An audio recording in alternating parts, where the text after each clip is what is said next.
Tonight, I have to say, I know it's packed in here. I know everyone's fucking rammed in here. But as I said, fucking don't be fucking knocking shit down like that, man. It's okay. Don't be chatting when the act's on stage, and we will have a good time. Our headline act tonight. He's one of my favourite comedians. He's done massive tours across Ireland. He's basically enjoy him now before he is found dead in a Las Vegas hotel room, surrounded by hookers and cocaine. Okay, it's for the last time tonight. Can we get a round of applause? Start in the back of the room. Come on, come on. And come on for the wonderful Shane Clifford.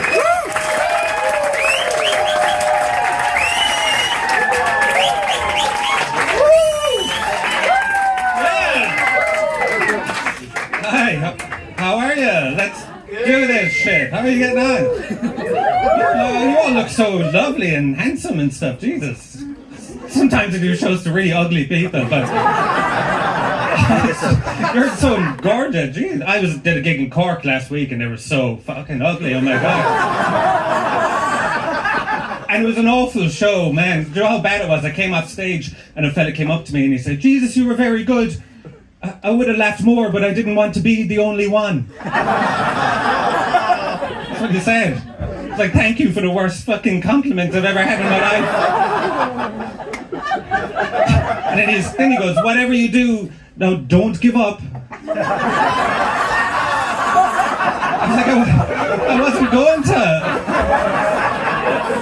But now that you said that, I might, you know? I grew up in the 90s in a town called Tralee in the west of Ireland, on a council estate that was called Gallows Field. Gallows, it was about as grim as it sounds.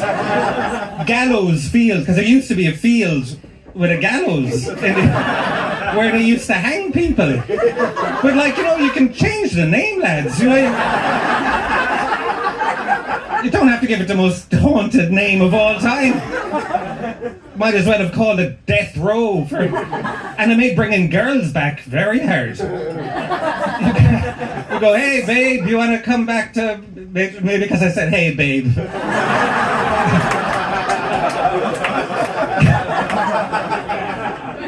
That's probably why that ruined my chances with the first two words of the sentence. You go, "Hey, Toots, you wanna come back to Gallows Field?" "No, I'd like to survive the night, thank you very much."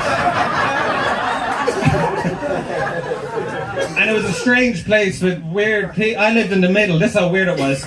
My next door neighbour, right, went to jail for murder, killed his brother, got 30 years. A few doors down from him, true story, a guy who turned out to have been on the run from Interpol for 15 years because he had kidnapped a child, which is a red flag.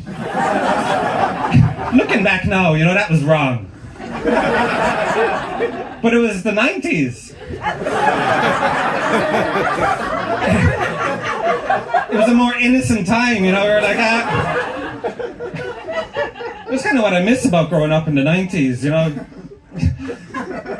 You don't see many real life perverts around anymore. Have you noticed that? I used to grow up with them. They used to... The friendly neighbourhood pervert, you know. They were around with their big coats and their shopping bags. They were part of the community, you know. You'd be like, "Hey, Frank the pervert, how you getting on? What are you up to? Bit of perverting, is it? God bless you, Frank. Perverting on a Tuesday, God bless you. You'd miss him, that's all. It's all online now. Sad to see the death of the analog paedophile, you know?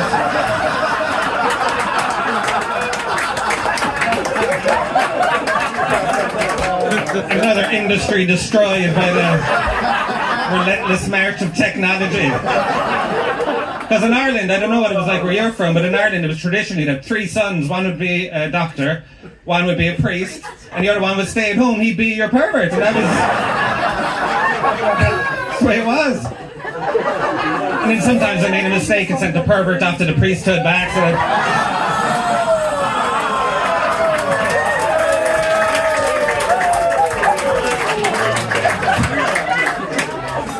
Anyway, so you had the perverts, the murderers, and then on this side there was a woman, and she was a Protestant. And that was the weirdest one, you know, at the time. My mother was like, Shane, be careful outside the Protestant's house. You can't trust them. The murderers and the kidnappers are Catholic. They're good people, Shane. It's the Protestants you have to look out for. They're very sinister with their little teacups and their cardigans. And you could tell that they were a Protestant family too, just by looking at the house, because they were the only house that had gnomes. Tutta's Garden gnomes. We all know gnomes are nothing but Protestant leprechauns.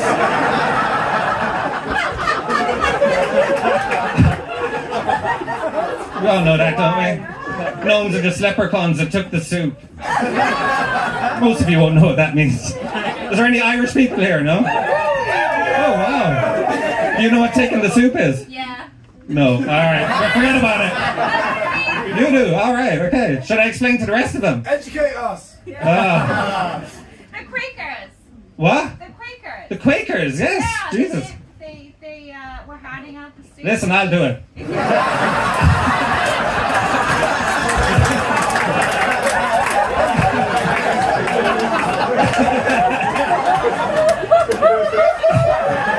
There was this thing about 200 years ago in Ireland called the famine, right? Have you heard of it?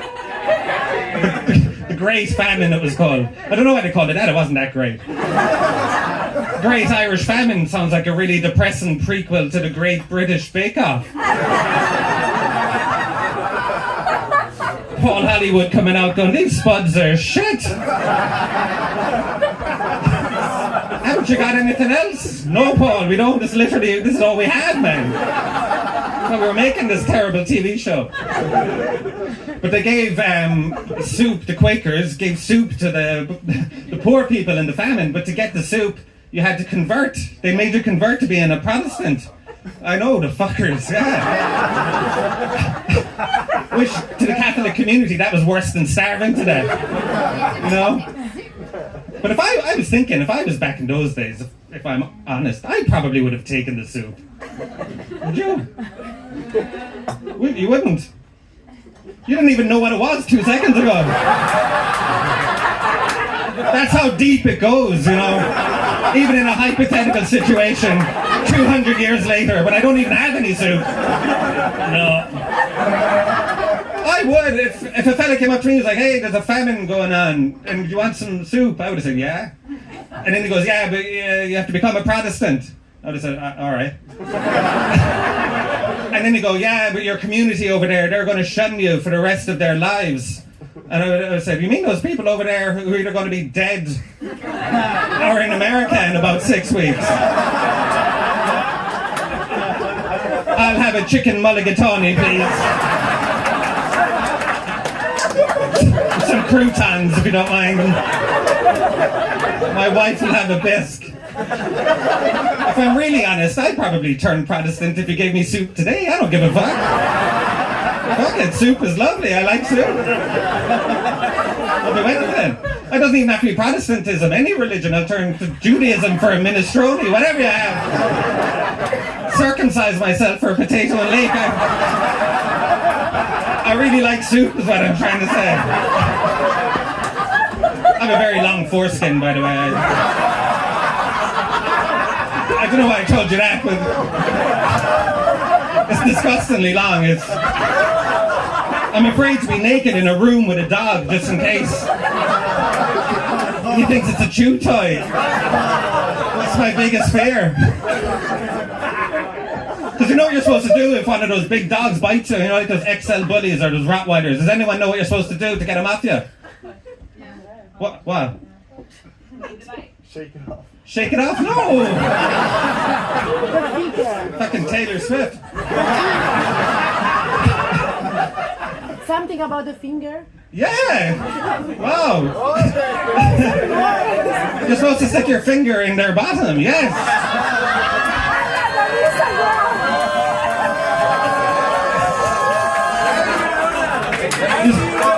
You shut up! Everybody getting excited over like a woman sticking her finger in a dog's arse. I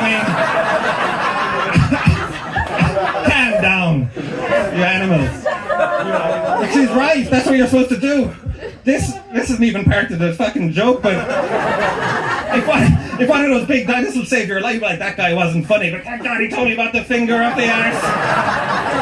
If one of those dogs bites you, you can't shake it off. I can kill you. But if you stick your finger up their arse, they go, what the fuck was that? And they leave go.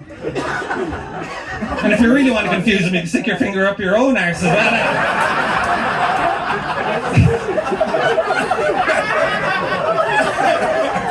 That's what I plan on doing if anyone ever breaks into my house or anything. Just lie there and stick my finger up my arse. I've been expecting you.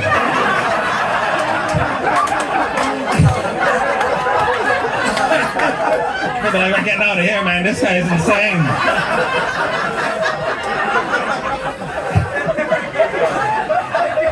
Well, I don't want to be in that situation with the dog on my foreskin, that's all I'm saying. I'm doing that, you know. Somebody walks in and I'm like, it's not what it looks like. Some lady in a hat told me to do this.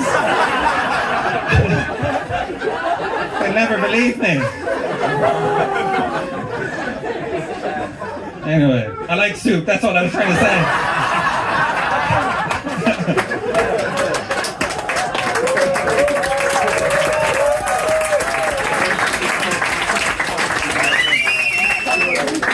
I live in Dublin, that's where I grew up, but I live in Dublin now.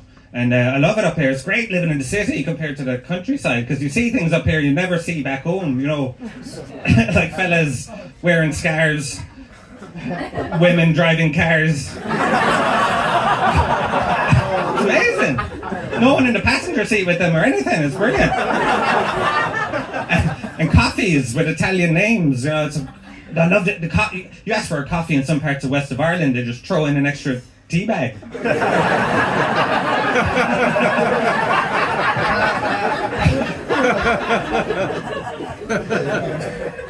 Well, you're all drinking tonight? I'm not. I stopped. I had to stop. I was ruining my life, so I had to stop drinking. I'm off it now 4.5 months. Thanks. I expect people to be like, hey, every time I say it, but nobody gives a shit, really. Like when back in the 20 years ago in Ireland, if you said you were drinking anymore, you'd get in the front of the local paper, you know, it was a big deal. But I stopped, I had to stop now, you know, and I haven't had a drink in 4.5 months. Is that what I said a minute ago? I can't remember what I said. Except for my birthday and 2 weddings, but apart from that, my friend was like, Shane, you're going to a wedding next week, that's going to be very hard to get through without a drink. And I was like, I'll just have a drink then. That'll solve that problem. They say alcohol isn't the answer to your problems, but if your problem is being sober, it turns out it is the actual answer, it's the best one. I drink a lot because it helps with my shyness. I'm an extremely shy person, like debilitatingly shy. I can make puppies awkward, you know. I've been with my fiance for 14 years and we haven't made eye contact once. I had to ask her to marry me from behind the door, you know. And I've always been shy with girls. Oh, I didn't kiss a girl until I was nearly 20, which is so embarrassing. I was practicing in bed at night for years on the back of my hand, doing that sad thing. And then if I was feeling frisky, I'd get the other hand in, get a threesome going. Well, you know what happens in a threesome? There's always one person left out, so I just be sitting there watching my hands go at him.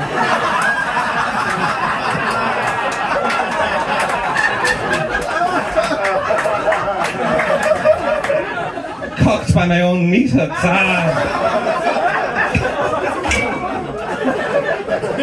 And I can't do kinks. I can't do them. I can't do any kinky. I can't do any positions that Jesus said weren't okay, you know. I can only do the one where you're facing the person, and I can't do the other ones. I get too confused. One time a girl whispered in my ear, Shane, I'll let you do whatever you want to me. And I was like, no, this is fine. Thanks for the offer though, but I'm happy out doing what I'm doing. Let's not complicate things. I was only ever kinky once in my life, and it was a disaster. And now I'm going to tell you about it for some reason. I licked a foot in Bangkok in 2013. It was my girlfriend's foot. It wasn't just a foot. I didn't just find a foot on the floor and start licking it like an ice cream.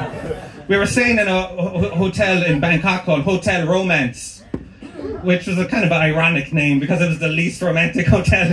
I think looking back, it was probably a brothel. But a name like that in the area was in. And I brought my own girlfriend there. That's how cheap I am. I was like, no, I've got my own, thank you very much.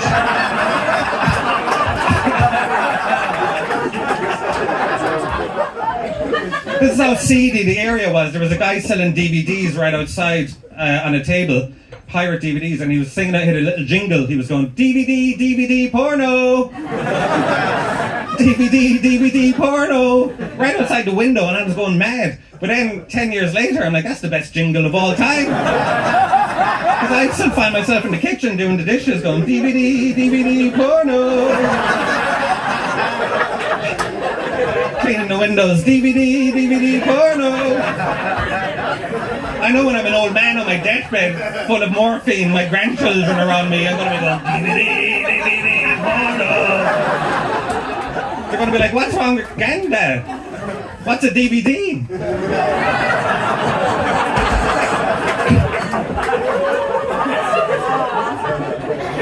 Anyway, we're in the hotel room, me and my girlfriend started having sex to me.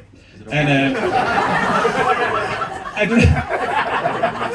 don't know what happened, but I licked her foot for some reason. I don't know why. All right, I've never done it before. HTT, head to toe, or heel to tip, whatever. And she said, "What the fuck was that?" And I said, "That was me." Who else would it be? I'm the only one here, you know.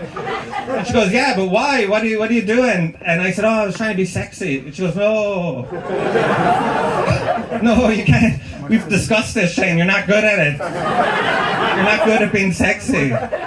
She said, "This is worse than the time you blinked on my nipples." I should explain. A friend of mine gave me a tip. He was like, "Shane, men blink on their nipples, right?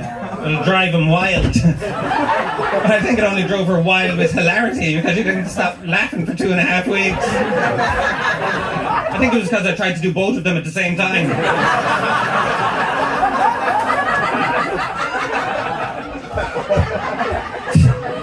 So if you're going to do it tonight, just do one at a time so you don't look like an idiot.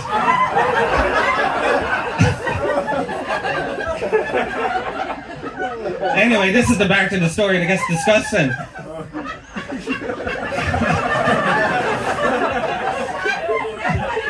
Nobody licked on this lady's nipples. She will not stop laughing for a month.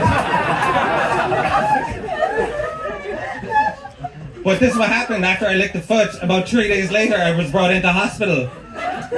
True story, with dysentery. Do you know what dysentery is? No. It's like tummy trouble, but like on an atomic scale. I almost died with the amount of blood that was coming out of my anus.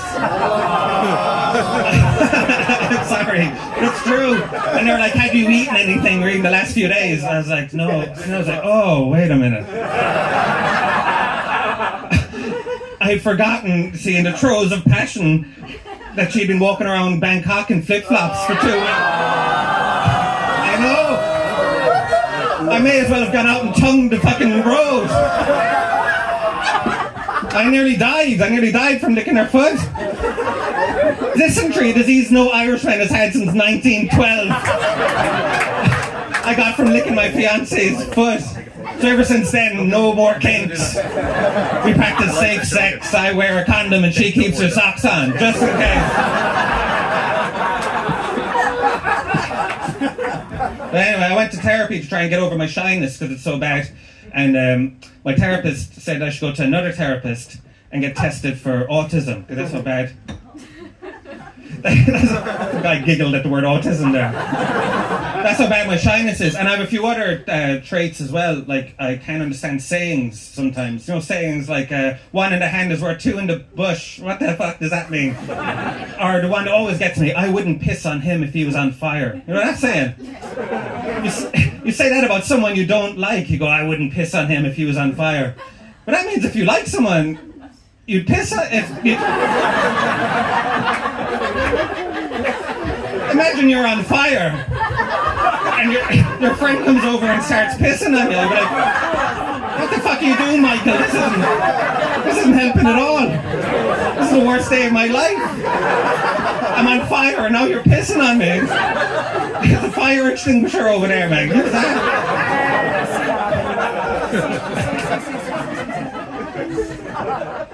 I think it's because of my mother. She doesn't know sayings either. She'll say the phrase, this is what she'll say, and the saying goes. And then she'll say, not a saying afterward. You know what I mean? So she'll be like, oh, I met your Auntie Mary in Penny's yesterday, and as the saying goes, we had a lovely cup of tea afterwards. And then she'll say, the classic one, oh, I was on the phone to your Auntie Mary, and as the saying goes, your Uncle Bill is going to have to wear a colostomy bag. This is not the most catchy saying I've ever heard. It's going to be on t-shirts, your Uncle Bill is going to have to wear the colostomy bag. And then she'll say sayings, and she won't say as the saying goes at all. We were talking about music, and she goes, do you like Joni Mitchell? And I said, yeah, I like Joni Mitchell. And she goes, her songs are music to my ears. That's not how that phrase works. Music is music to my ears. I already know that. You can't say music is music. You're just saying something is a thing. Anyway, so I went to the psychiatrist to get tested for the autism, and he said I should go to the... So I did. It cost me 1,200 quid, right? And the results came back, and the guy said, you're about as autistic as you can get without actually being autistic. And I was like, phew.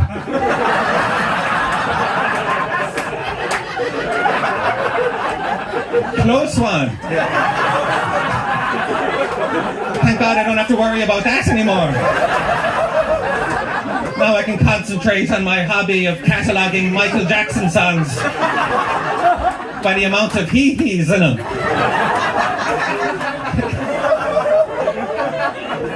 You gotta be certain something has the most hee-hees, by the way. 35. 35 hee-hees. But you remember things in therapy that you've forgotten. Like, I remember when I was at 15, my mother walked in on me masturbating, right? And I blocked it out. I'll tell you what happened. We were sitting on the couch together, right? And I didn't do it right then and there. Are you mental? I wasn't like, oh, I hope she doesn't see this. No, she went up to bed, right? True story. She came back down. She must have forgotten something. I should have waited more than 4 seconds. And she walked in and she saw me. I tried to put it away. It was too late. The only thing she said to me was the next morning, she went, Jesus Christ, Shane. On a Tuesday.